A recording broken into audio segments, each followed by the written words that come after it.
যাহ দর্শক, একই অবস্থা। কাশেম সিদ্দিকী একেবারে ভোট প্রচারে তার মাথায় এই যে সুন্নতি লেবাস টুপিটাও নেই।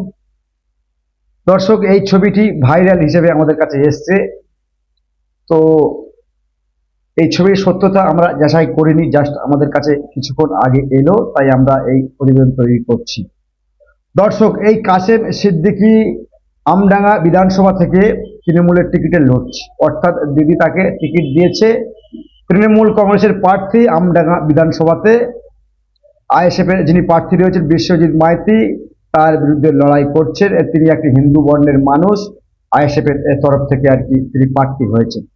আর তানার বিরুদ্ধে প্রার্থী তৃণমূলের পক্ষ থেকে পীরজাদা কাশেম সিদ্দিকী।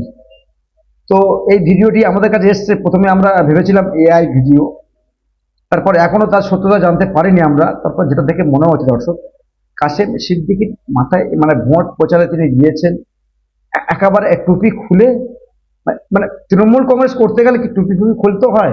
যাই হোক, জানা ছিল না। তো দেখছিলাম মাথায় যে সুন্নতি লেবাস টুপি সেটাও পর্যন্ত নেই, মানে এতটাই নিচে নেমে গিয়েছে কাশেম সিদ্দিকী। এই কাশেম সিদ্দিকী যখন নওশাদ সিদ্দিকীকে 42 দিন জেল খাটানো হয়, এই কাশেম সিদ্দিকী বহু বড় বড় কথা সব বলেছিলেন, যদিও সেই সব ভিডিও আমাদের কাছে রয়েছে।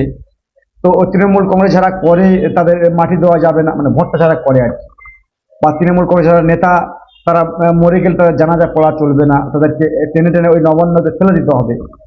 তো যা আপনার জানাজা কে পড়াবে? না, আপনার জানাজা কে পড়াবে? এবার অভিষেক বন্দ্যোপাধ্যায় নিশ্চয়ই পড়াবে, কারণ মুখ্যমন্ত্রী তো পড়াতে পারবে না। যদিও তিনি আপনাদের শরিয়াতে তো মুসলিম শরিয়াতে ওই মেয়েরা তো জানাজা পড়ানো, মহিলারা পারবে না। তো ফলে ও মুখ্যমন্ত্রী একটা মহিলা, তিনি পারবে না। ফলে অভিষেক বন্দ্যোপাধ্যায় হয়তো আপনার জানাজা পড়াতে পারে, বা ফেরার হাকিম সাহেব পড়াতে পারে। কিন্তু আমাদের প্রশ্ন, আপনার জানাজা কে পড়াবে না পড়াবে সেটা আমাদের প্রশ্ন নয়। বা আপনাকে টেনে টেনে যদি নবান্ন থেকে ফেলে দেয়, তার দায়ভার কিন্তু আমাদের নয়। আমরা ওই বিষয়ে আলোচনা করবো না, আমরা আলোচনা করছি যে কাশেম সিদ্দিকী ভোট প্রচারে মানে টুপিটা কোথায় গেল? টুপিটা কি নবান্নতে খুলে রেখে এসছেন? অনেকে তো পোস্ট করছে। আবারও বলছি, এই ছবির সত্যতা আমরা যাচাই করিনি, তবে আমরা যাচাই করব, চেষ্টা করছি, বা এখনো পর্যন্ত যাচাই করিনি। তবে আমরা বলছি, অনেকে তো বলছে, অনেকে ছবি পোস্ট করছে যে কাশেম সিদ্দিকীর টুপি নবান্নতে রেখে সেখান থেকে টিকিট নিয়ে আমডাঙ্গাতে দাঁড়িয়েছে।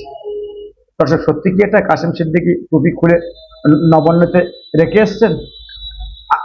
আপনার ভাই কাশেম সিদ্দিকীর ভাই, সেও তো একটা দল করে আইএসএফ, ওই তার মাথায় তো কোনোদিন আমরা টুপি দেখিনি। আপনারা জলসাতে গিয়ে বড় বড় ভাষণবাজি করেন যে বাবারা, ভাইরা, আপনারা সুন্নত রাখবেন, মাথায় টুপি দেবেন, আর সুন্নত খুলে ফেললেন, নবান্নতে রেখে আসলেন।